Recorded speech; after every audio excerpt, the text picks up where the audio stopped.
Hello, everybody. How are you? We're so glad to be with you for this week's People Chat.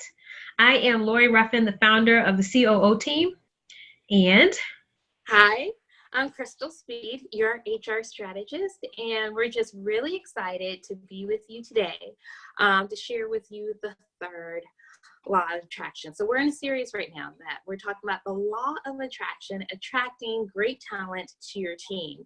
We've already talked about how important it is to state who you are, what you do, and for whom. So really understanding as an organization what lane you're in and who your customers are. Our second week, we talked about core values and being really clear on the values that your organization espouses and aligns with, because that really helps you understand the type of talent that you would like to bring onto your team that have similar values. So today, we're going into this third topic to really think about creating an overall plan around how to attract the right talent and where to go to find them. So we're really excited about this. And if you're ready, we're ready to kind of dig in and talk about attracting the right talent. So many times organizations tend to settle when they're in their talent acquisition process, when they're looking for new people to bring onto their team. Oftentimes the needs are very pressing. Either, a new client has come on board and you have a new role that has been designed, or maybe someone has left your team and you have this vacancy to fill. So a lot of times we're rushing to fill spots within our team. And I would like to say that we should not be settling. We should not be rushing to find someone who is just good enough, but instead, we should really be looking for individuals that are going to be aligned with not only where our organization is now, but where our organization is going in the future. I call it hiring for tomorrow's talent today. So Lori, I look forward to all of the sharing that we'll be doing to really talk through this to make sure that we're helping organizations find the right talent at the right time, and not just for today, but who will take them into the future in alignment with their goals for the organization. definitely. I think that that's really important, Crystal, because, the in the meantime help is not necessarily great help for the long haul. So, and I've seen that in the meantime hire, but again, it doesn't necessarily pay off. One of the things that I want to just encourage our listeners to do, if you know someone who's looking to hire, or periodically they come to you and say, oh, do you know anybody? I need somebody for XYZ position. Why don't you go ahead and share this video? Because I think that some of the tips that we're going to talk about today actually might be helpful to you and the organization that you're leading, as well as to them. So be a friend and share. But so, Crystal, one of the things I think it would really be great to explore is just, that tension between the in the meantime, hire, and, hiring for the long haul, and more specifically, the idea of hiring someone based on even potential of who they could be versus someone who can deliver now and even more later. I think that those are two different dynamics that I think a lot of employers find themselves in. Yeah, so that's really good. So like I mentioned before, I think a lot of times when we have this need that develops and we see that we need someone on our team, the inclination is to move quickly in order to fill it. And sometimes we'll move quickly at the sacrifice of really looking at an individual that will be able to contribute to the team well as being able to grow with the team long term. And I do think, as you mentioned, that tension between potential and being able to grow with the organization is something that really needs to be considered. So I think when we're very clear on the types of individuals, the type of skills and capabilities that are needed within a particular role or on a particular team, and being able to then say, okay, these skills are needed for today and these skills are needed for the future, and kind of looking at how you build in experiences. There may be someone who is a really attractive candidate who may not have all of those skills and capabilities currently, but if it's something that you feel that as an organization you'll be able to provide opportunities to build that and help the individual develop, then I think that's a risk worth taking.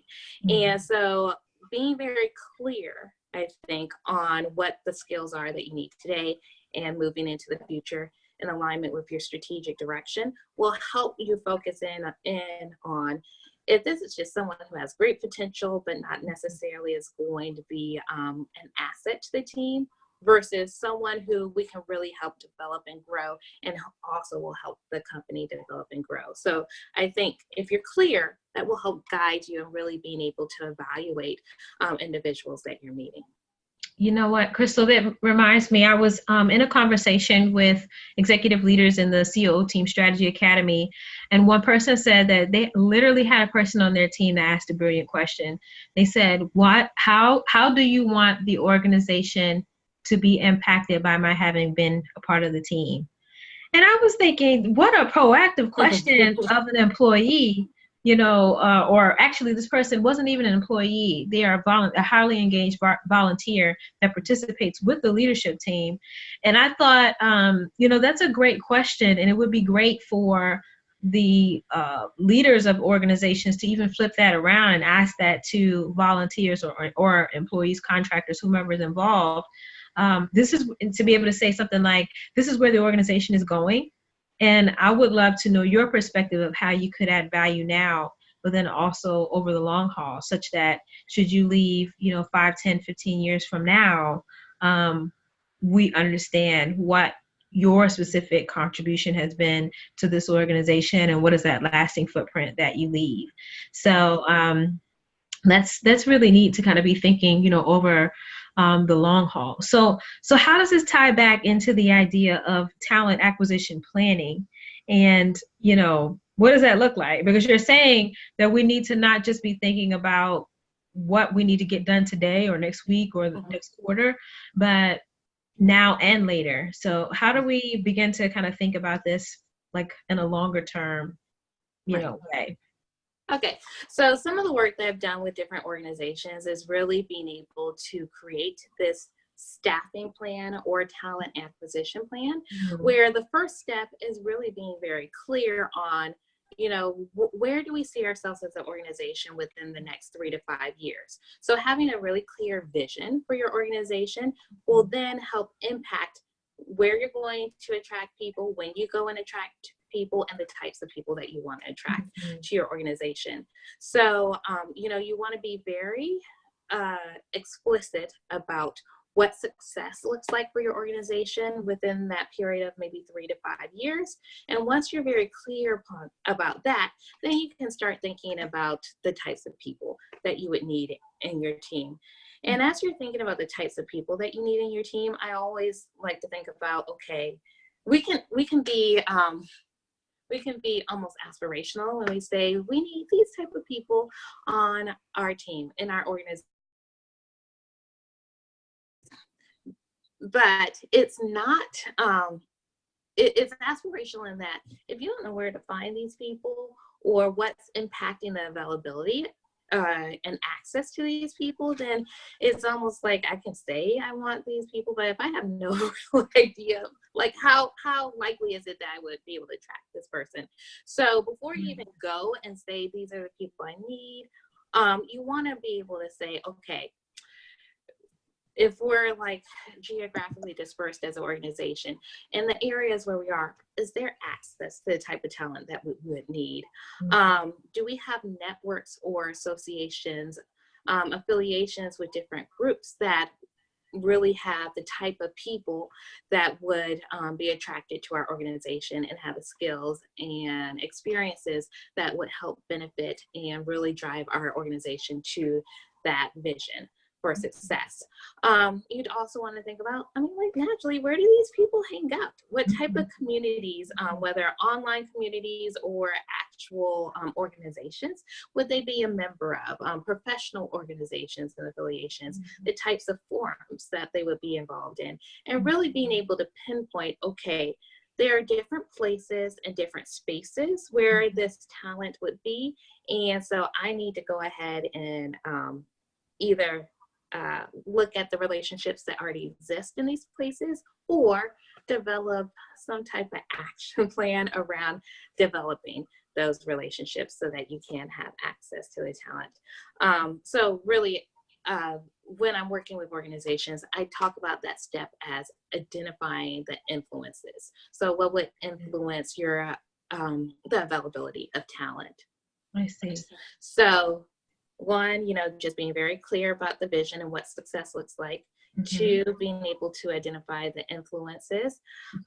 Three is really being able to say, okay, if the vision is we're going to be here in 2 to 3 years, what are the skills that are needed to ensure that we're able to deliver at that time? And by doing that, it is really helping you have this future focus on your talent acquisition process. And again, it helps really alleviate that tension between, oh, well, I need someone right now, and they're only going to be good, or they're only going to really align with where the organization is going for a short term. But by thinking about the skills that are going to be needed 3 to 5 years out, is helping think about the trajectory and the developmental path that you'll be able to have. As we mentioned with the example of the individual who asked about, how the impact that you're expecting them to make in the organization, or how they will better the organization, I think all individuals on some level have that same question, like, how am I contributing to the success of the organization? And by being very explicit, as leaders, being very explicit, we're helping answer that question for them. And they can see, ooh, I do have a place here long term. And that just really helps with employee engagement and a whole bunch of other things. And so I just wanted to mention that, and hopefully I don't go off on a tangent, but I wanted to mention that because I think this helps feed into that and really understanding, this is how I contribute to the organization, and this is how we are moving forward to really reaching our goals. So anyways, I was talking about really identifying the needs. So envisioning the needs of the organization and being able to see what is needed in the future. And then from there, just kind of doing a skills gap analysis. So, if this is what we need 3 to 5 years out, this is what we need now.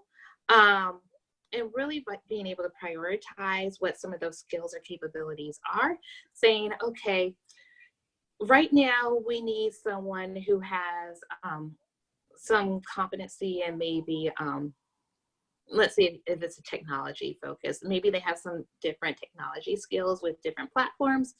We can definitely utilize that now because of some of the initiatives that we have. And then in 5 years, we know that technology will have changed. We're going to build in a plan to help get them there. So if you know what these two spaces are, and kind of seeing what the gaps are between skills that currently exist or that you currently want and those that you'll need, you can really be able to recruit effectively, I would say. And also seeing how you can chart out a development plan for individuals so that they are growing as the organization moves strategically towards their business objectives and goals. And then once you've done your gap analysis, seeing, what skills, we need, what currently exists, what holes do we have, then you can create this plan. And I would say all of those other components help feed into the plan. And once you have the plan, you go and you find the right people. In this plan, you want to say, who are the type of people that we need? When do we need them? Because some people you might not need today.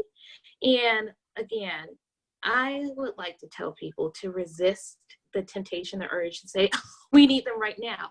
Maybe you don't. Maybe you need to focus on, one particular strand of your business.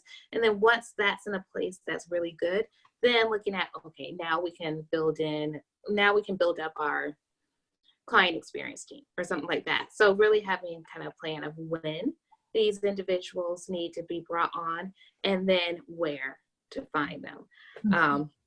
I think many times, that's probably the biggest question that a leader might have is, well, I know I need a person with XYZ experience who aligns with our core values.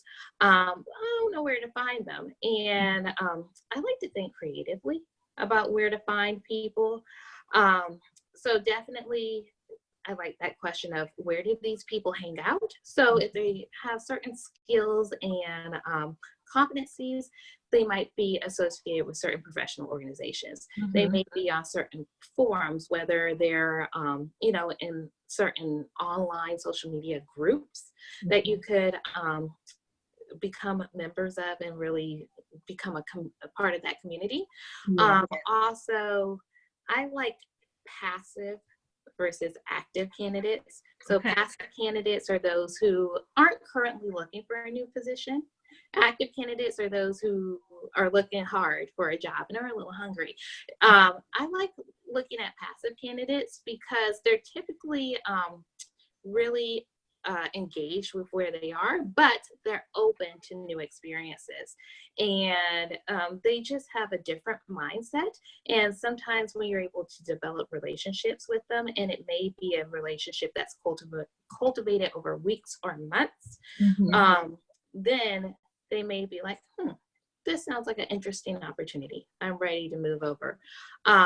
So definitely look at passive candidates as you're also looking at those who are on the job market right now who are looking for an opportunity. So Lori, I know I said a lot. Do you have any questions for me? Yeah, well, one, I want to just play back some of the things that I heard you say. One, I think you've given us a roadmap for how do we develop this plan.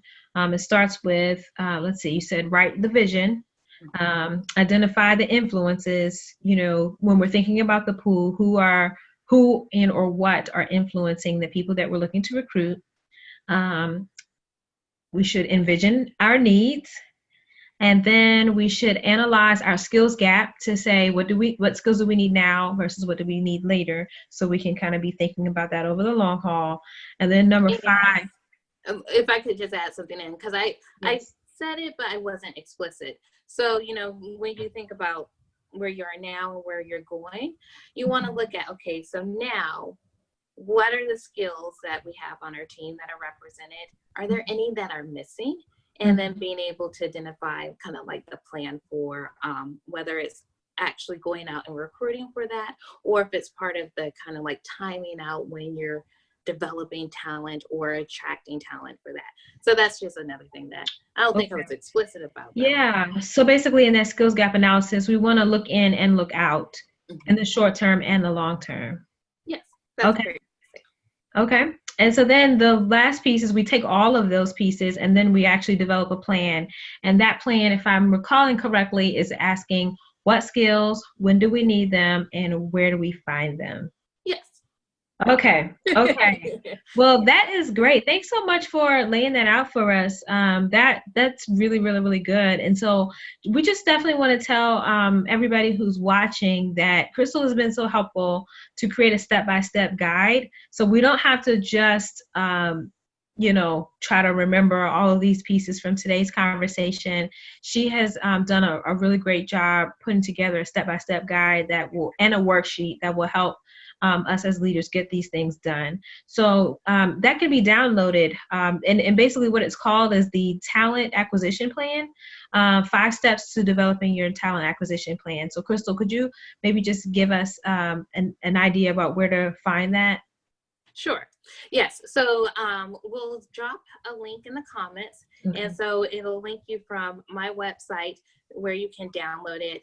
You'll get the guide, and then you will also have the opportunity for a 30-minute discovery session with me. So if you'd like to talk more, it's free, a complimentary consultation. If you'd like to talk more about creating this talent acquisition plan or this staffing plan to really help you think about tomorrow's talent today. So we'll drop the link in the comments. And then once you've had a chance to download your guide, I'm happy to talk with you more. Great. Well, thanks so much, Crystal. I really appreciate you dropping that knowledge for us. It's never going to stop that we need help and we need ways, good ways, productive ways for how to secure that help for our teams. And so thank you so much for sharing that knowledge today. And for all of our attendees, we will let you know. We will see you next week at next week's People Chat. All right. Take care. Bye, you guys. Take care.